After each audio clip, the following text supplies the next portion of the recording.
Specialty farmers continue to find it hard due to the COVID-19 pandemic. This evening, the story of one who rears ducks in St. Elizabeth. Javon Keys reports.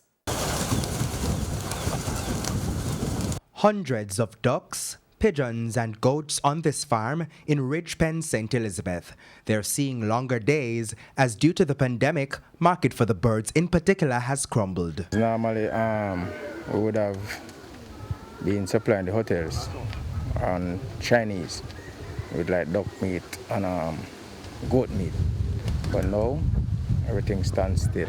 Sheldon Dockery now has about 1,000 birds waiting in bliss. Before the pandemic, he would sell up to 200 pounds of duck meat per fortnight. Now, he's resorted to giving some away. Well, I have ducks now, goat, and birds, and fish.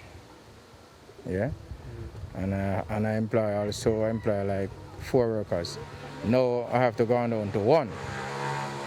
And some of the time, I have to still bring in back some of the guys to do work when we have work, like when we get orders for ducks, which we don't get that often again, like first.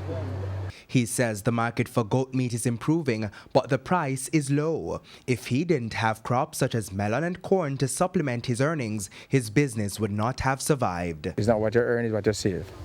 So had I not been saving, I wouldn't have survived this pandemic.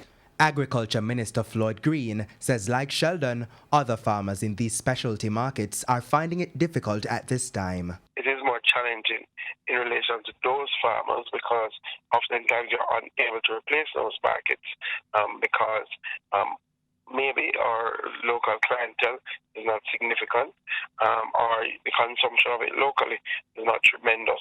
But those are a little bit more challenging. Part of what we've been doing is that we do find that those farmers are good farmers. So we are saying to them, let us see how they can diversify, how they can look into other areas until the market rebounds.